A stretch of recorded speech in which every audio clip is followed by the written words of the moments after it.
from Ephesians chapter 4, verses 1 through 6, and Ephesians chapter 4, verses 7 and 11 through 13. So, then this is my appeal to you.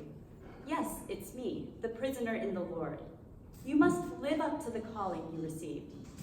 Bear with one another in love. Be humble, meek, and patient in every way with one another. Make every effort to guard the unity that the Spirit gives, with your lives bound together in peace. There is one body and one Spirit. You were, after all, called to one hope, which goes with your call. There is one Lord, one faith, one baptism, one God and Father of all, who is over all, through all, and in all. But grace was given to each one of us according to the measure the king used when he was distributing gifts. So these were the gifts that he gave. Some were to be apostles, others prophets, others evangelists, and others pastors and teachers. Their job is to give God's people the equipment they need for their work of service, and so to build up the king's body. The purpose of this is that we should all reach unity in our belief and loyalty, and in knowing God's Son. Then we shall reach the stature of the mature man measured by the standards of the King's fullness. This is the word of the Lord. Thanks be to God.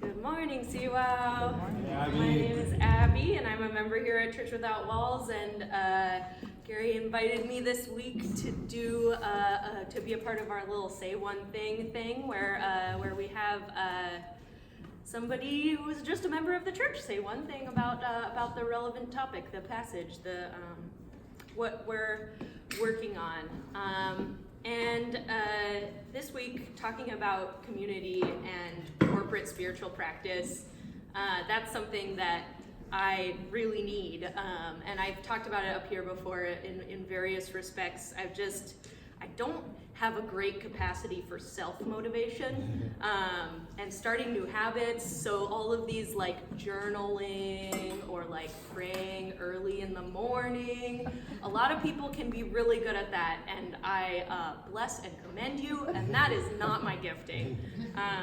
So especially if it feels like it's just for my benefit, I can't, it just doesn't, I don't know why, it doesn't motivate me. But when there's other people around and I'm going somewhere with somebody, having an obligation to a person, that gets me to do things. So that's really great, and that works for me, and that can work for a lot of you guys too. But as like going deeper in that for this time of spiritual practices, one of the things that I decided to do was make a concerted effort to say yes to every single chance I had to do some form of corporate prayer or worship these months. And that sometimes is kind of illogical. Like there's a lot of other things going on in my life, and there's probably a lot of other things going on in yours. But I have 3 stories from the past couple of weeks that just kind of have shown me the way that even in the face of a lot of busyness, a lot of the world in my life, saying yes to spiritual opportunities with other people, with this community and with other communities, has been an amazing blessing and brought me closer to God. So the first one that I said yes to, even though it didn't seem like the world was telling me it was the right thing to do, was the first Friday prayer for this November. I helped lead the first one, and I had a lot more time to prep for that, and I'm on the prayer team. Like that one made sense. This one, my parents had just left town, and I hadn't had any time to myself in a week or so. I didn't have very much prep time that week. I wouldn't have gotten a chance to meet with the other leaders. It was right after Halloween. I had hosted a Halloween party. Like there were a lot of reasons to say no to helping lead the first Friday prayer on November 1st. but I did it. And it was good just because it was prayer. That's one thing that's great. You have additional opportunities for prayer. I think that's something that always brings you closer to God. And I got to continue work on our collective prayer sculpture. Is that here today or not? No, because it didn't fit on my bike. Yep, that's a really good excuse. But I'm sure if you've been here previous weeks, you've seen that, and we got to sort of continue the metaphor with it having broken and then get put back together and have that continue to be visible. And another really intense thing about it, one of my parents' really good friends died that day on All Saints Day when we had a prayer meeting. And so having the opportunity that day to pray sort of her spirit into the Saints' Communion was really, really powerful. And it wasn't something I even did like out loud there at that prayer meeting, but it meant a lot to me and to even that small process. Another thing that I said yes to this past week was a prayer meeting with a couple of people from my work, which is it's kind of unexpected. I mean, I do tell people I'm a Christian at work, and that seems like a really small thing, but sometimes those really small things can lead to greater opportunities to say yes, and God just handed this one to me, and from an unexpected place. I know that some of the leaders in the development company that I work with are Christian, and so, but they've never invited me to anything like this before. I have the opportunity to pray over a site with a couple of my bosses that I've been working on a lot. So it was like great to mix spiritual practice and work, to see that coming into different points of my life. But even more than that, that was something where they were like recognizing my little tiny spiritual steps, that God kind of has handed that back to me in my commitment to say yes here. The reasons to say no were that it was super early in the morning and I had been having insomnia. There was a sick person in my house, so I even additionally needed more sleep. I am not sick though, I didn't get sick. So God bless me in that small way too.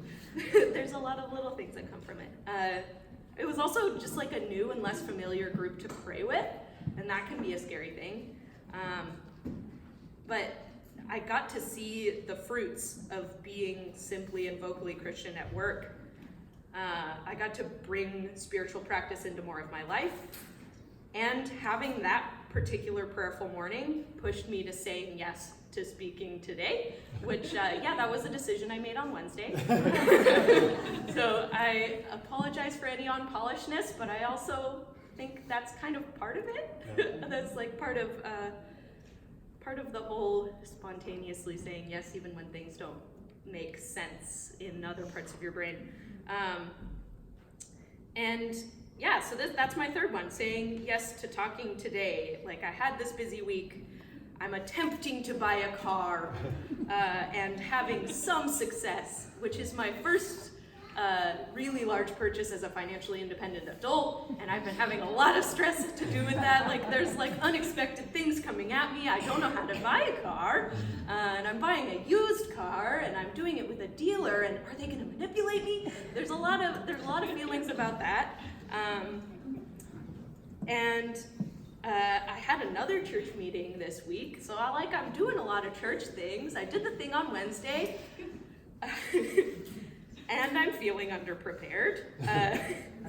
But it's good because I get to be here and share what it's like to say yes to these things, and the fact that everything that I have said yes to that has made me busier, has gotten me a little bit less sleep in this last week, it has inconvenienced me in legitimate ways, but that has been overwhelmed by the fact that even in just thinking and planning about these things, I'm praying more, I'm talking to God more, and I'm feeling Him directly in my life and affecting me because of that. That those really simple choices to do something that seems uncomfortable is really, really positive.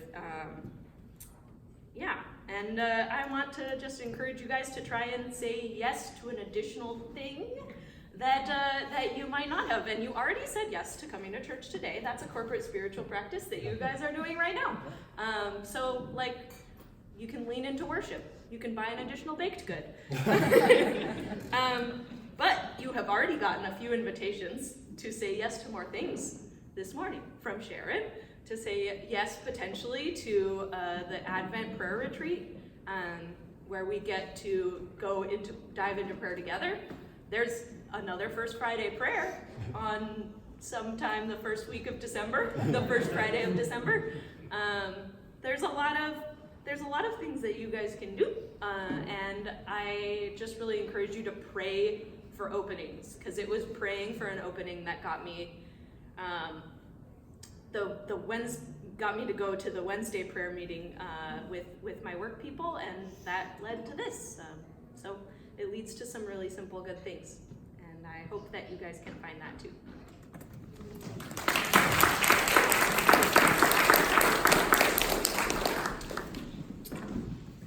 Thanks so much, Abby. I've known, even though I took a long time to ask Abby, I've known for a long time that I would want to ask Abby to do the Say One Thing. At this point, our series on From Survival to Revival is almost done. We've been looking at how God is sort of in the business of constantly reviving us and bringing us back to life, as life does stress us out, as things get hard, and yet God's Spirit is there to tell us that, for all of us, our best days, spiritually speaking, are yet ahead of us. And I think God's been trying to pour God's hope into our community through this whole conversation. And it's been a bit surprising to see that revival often takes place in small, subtle ways, and through choosing into small, kind of really granular spiritual practices. It's not necessarily a big, flashy, exciting, particular moment. And that's why recently we've been wanting to have people like Dee shared last week about her practice of praying the armor, all these kind of things.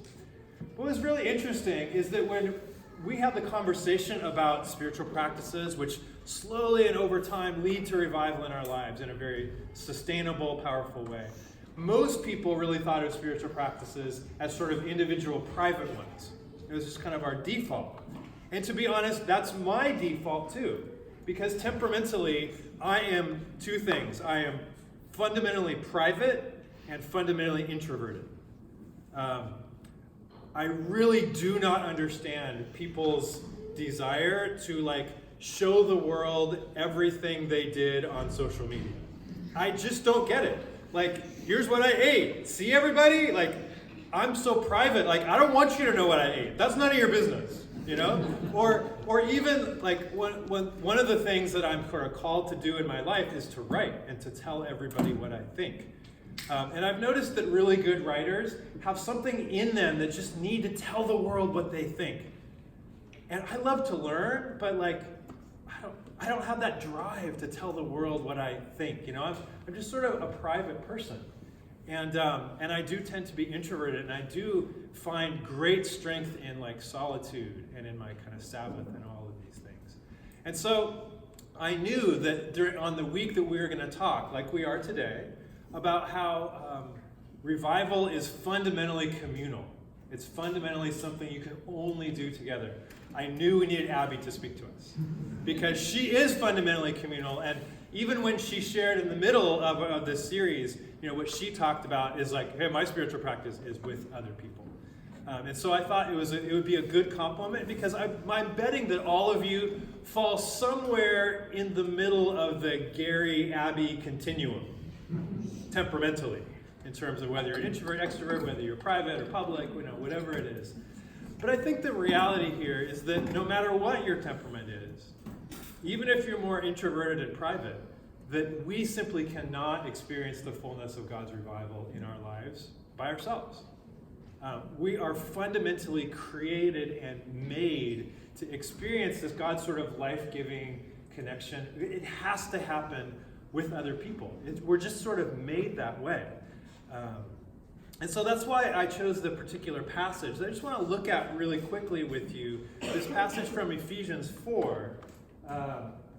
And as you can see there, the very first word, so there, this is Paul talking after he's written, we've been looking at little letters that the Apostle Paul has written throughout this whole series. And this is yet another moment when Paul talks about all the great things that God has done for us in Jesus through the gospel. And then he tells you, so what? So here's how to live this out. Here's how to actually practically experience revival through it. And so what Paul says is, well, all right, God has done these great things. God has poured his love into your life. He's died. He's been raised again. He's poured the Holy Spirit into your life. So what should you do? You got to bear with one another in love. You got to put up with each other. Very interesting. I think we would all testify that being in community is really important because it's where you have friends, it's where you have fellowship. We're never more alive than when we're connected to people. And that's how we're connected to God, right? Isn't that true? Can I get an amen? Is that true? It's also true that community is really irritating. Can I get an amen? It is, right? That's why you're supposed to bear with one another in love. It's true that as we, in some ways, the only way to not experience the irritations of community is to not really connect with people. The reality is when we get close to people, it rubs a little bit, right? And I would say that even that rubbing against each other is part of how God connects us to God's own self. So if you are out there looking for the church community which does not irritate you, A, you will never find it, and B, you're missing out on part of what God is using to connect us. So we're supposed to bear with one another in love. It's interesting, that's the very first thing that Paul says. And we're supposed to make every effort to guard the unity that the Spirit gives. It's not easy, it's hard. To be unified, especially in this era, is difficult, so we have to guard it, we have to protect it. I think there's a lot of reasons why it's hard to be unified in this era. First of all, we have the influence of our own Protestant tradition. Protestants have this great tradition, it's not a great tradition, it's actually a really bad tradition, of whenever they disagree about something, they split. Right? The history of Protestantism, the history of lots of church splits. It's like people who are supposed to be family saying, I don't want to be family with you anymore because of X thing I disagree with you about, and so they go start their own church over here. I'm a church historian. What's interesting about these church splits is that years later, when you look at what they split about, you're like, really? You thought about that? Sometimes you literally can't even remember. I grew up in a Dutch denomination it was called the Christian Reformed Church, and we split off from the Reformed Church of America 100 years ago. Do you know why? No. I don't either. I literally don't know. I looked it up, but then I've literally forgotten. It's so insignificant. But there's, so we do, there's always this danger that we'll split apart from each other, right? Not only that, but we also live in a consumeristic era which commodifies everything. It actually turns our community into a commodity that we shop for and kind of check out what we like. I mean, you all have heard of church shopping, right? Some of you might be church shopping right now, which is fine if you're discerning what community to be part of. We all have to do that. But what the sort of mentality, the way that capitalism has oozed even into such things as our choice of community, which should be like a family, has been that we sort of can discard it. It's sort of like a single-use plastic or perceived or planned obsolescence. When we're tired of it, we just drop it. We want something new and fresh. We're just used to that, and so we can tend to do that with community and just discard it at the first sign of irritation. And finally, there's not only sort of the Protestant vociferousness where we split, there's not only the sort of commodified consumerism which infects our community, but there's also just plain old secularism, in which it's a rare thing to be a Christian in our context. And so there's always a strong pressure to sort of say, just get rid of that old thing. Or some relatively small thing that challenges our faith can make it very easy to just kind of blend over into our secular society and fade away from community. So we do need to guard the unity of the church.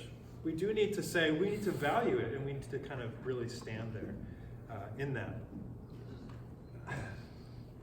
Because it's a beautiful picture of the unity which which God offers us. This one faith, one Lord, one baptism, which is the core of our unity. Our unity is not about finding friends which like whatever sort of entertainment options we prefer most. That's not the core of our unity. This is the core of our unity. Our Lord, our faith, our baptism, which allows us to be actually intimate and deeply connected with people with whom we might not really share hardly anything else. Language, culture, ethnicity, preferences, temperaments, workplace, professional, all these different things can be totally different as long as we know what the core of our unity is. So it's actually true that we can experience revival with people that we are very, very different from, and in some cases might not even like. But even some of the people that you literally don't like are the people that you maybe perhaps need most, according to this passage. And so we see here also this kind of, there's a place for all of us in the unity of revival. As we have, whether you're a pastor, a teacher, or a cookie baker, or a prayer, or whatever we do, there's a place for all of us in every age in this sort of community.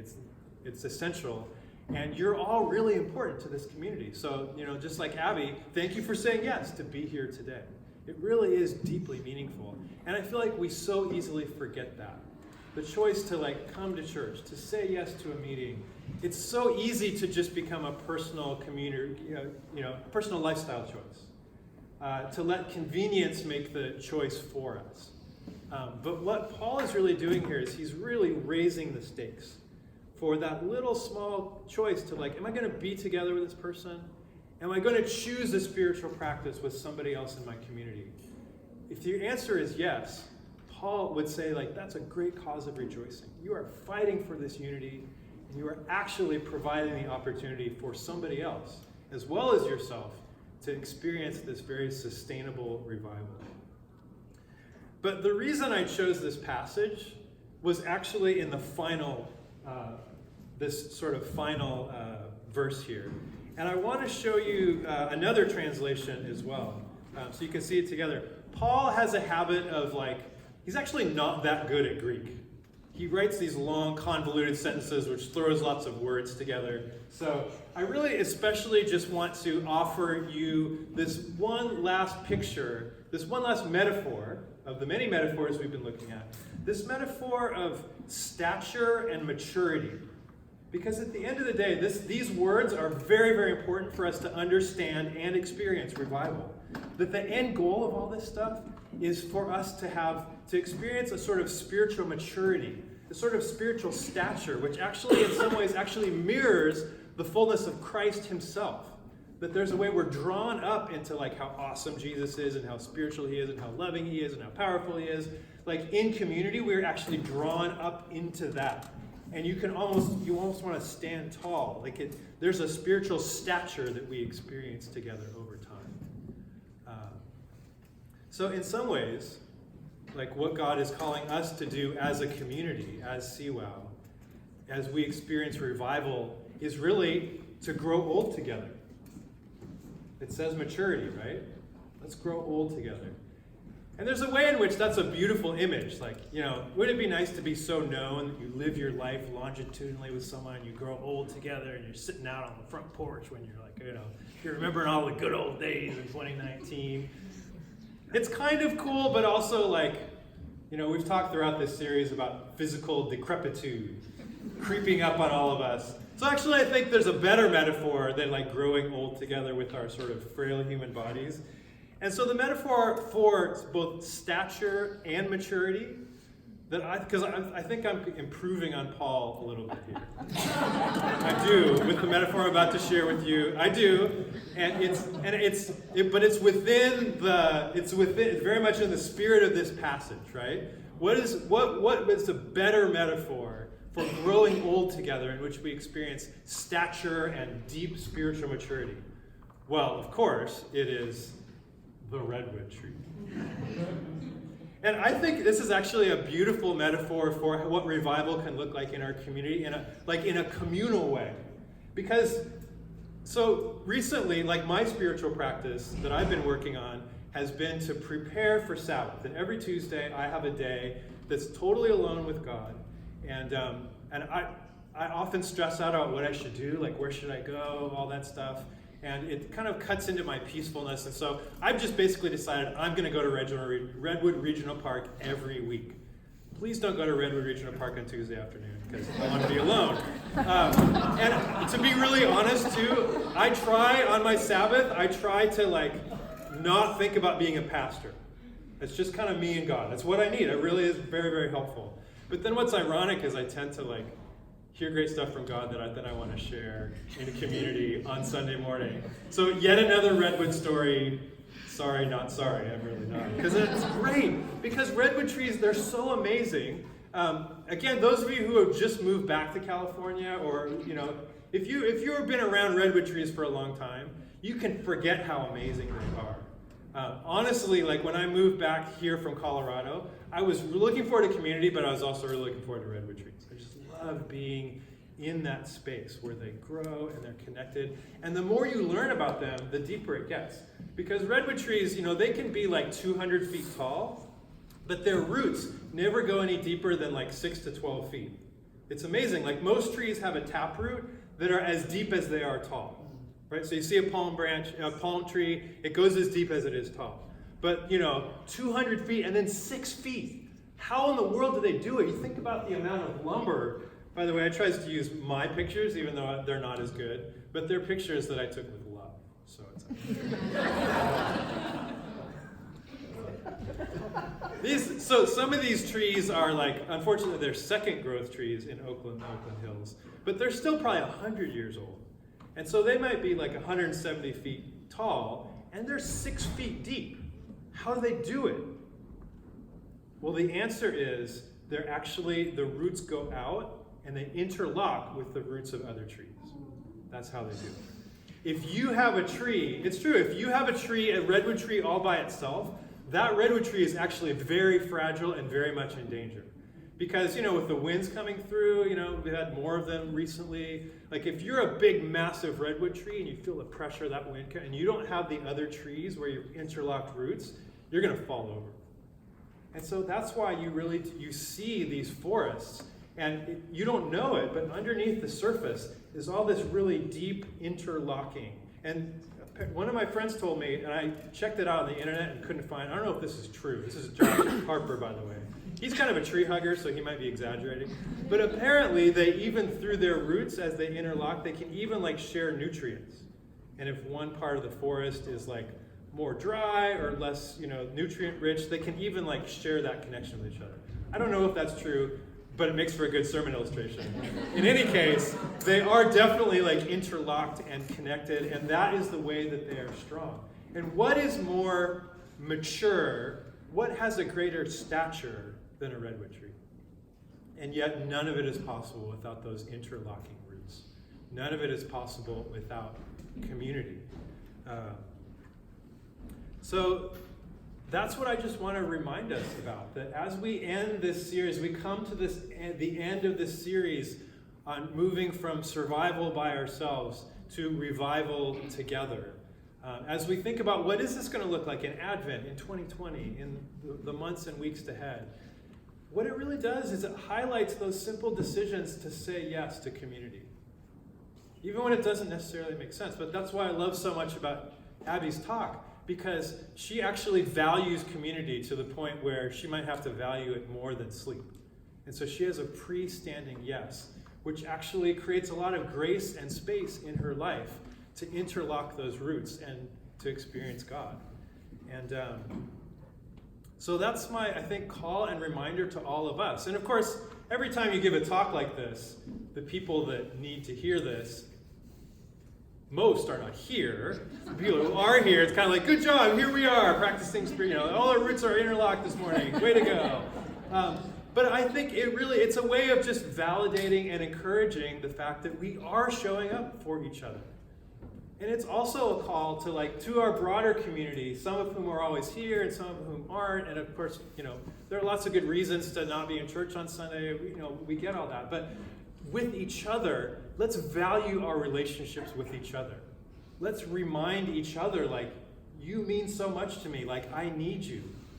And let's, as we practice community together, let's actually practice spiritually together. It's great to have Christian friendships where we hang out and go to movies and eat together and do things. That's all good. I love that stuff. But there's something that only followers of Jesus can do together, and that's these spiritual practices. So as you interlock roots, are you going deep spiritually with others in our church?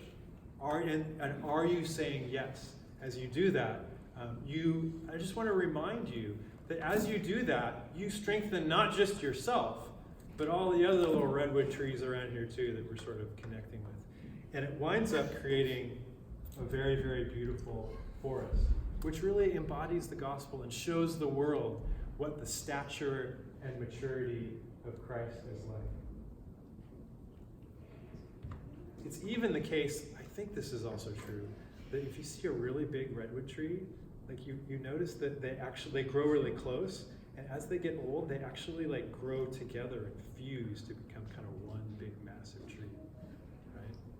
So that's where I really think that not just individuals can grow spiritually, and that your best years are ahead of you spiritually as an individual, but I also believe that even churches and communities, that our best years can be ahead of us in the future as well. And as a community, that as we draw from these different traditions, that as we live out these different practices together, that there'll be a way that in 2030 or even 2020, that we will be embodying the gospel and showing the world the love of Jesus in a way that's more mature, that's more compelling, that's more, dare I say, statuesque, than we ever have before. So I want to close this time with just some more invitations to say yes. Of course, one of them is always our prayer ministry time. We engage this service in all kinds of different ways. We have different prayer stations. We have different worship stations. You do our giving stations. But one of them is also our prayer ministry, in which we would love to pray for you individually. If as there's something going on in your life, we want to sort of be we're going to reach out with our roots and connect to you in wherever you're at. And as we were praying for this service, a couple of things that are special invitations. First of all, if you've had a hard time connecting with that yes, saying yes means peace and growth, if that doesn't jive with your feelings, there is actually opportunity in that dissonance. If you're like, yeah, saying yes seems stressful and no boundaries, what's wrong with you people? If you feel like that, pressing into that dissonance is a good first step, and you can do that in prayer. If you're feeling blocked to community in general in your life, if you're going through a season of loneliness, I know that these words can sound hollow or hard to hear even. If that's the case, again, there's opportunity in that dissonance, and one step of saying yes could be to just pray through that together. And with the same kind of thing, maybe if redwoods aren't your thing, or if you're I don't feel like a redwood, if there's any dissonance, I guess, you're feeling, pray into that. And sometimes God can even speak to you and connect with you even through those dissonances. This is a community in which we're all very honest with each other, and in which we actually find life and hope through being blunt and real and honest with each other, and not just giving the same old church answer. And so our prayer ministry time is certainly one way to do that. As well as all the other things that we'll have in Advent, our prayer retreat, our early morning Bible study before church, all these different things. We're always full of opportunities to stay connected and to grow into maturity. Let's pray, and then let's continue in worship. God, I do thank you for this community. Lord, I thank you for the ways that we have been growing for these 20 years and for the ways we'll be growing in the next 20. Lord, I thank you for the things that we love about each other, and we even thank you for the things that kind of irritate each other about us, Lord. Thank you that you use all of those things to cause us to grow into maturity. Thank you, God, that you have a picture of us, which is tall and strong and beautiful, Lord. Help us, give us the faith to kind of live into that as we walk through the end of this year. We pray in Jesus' name.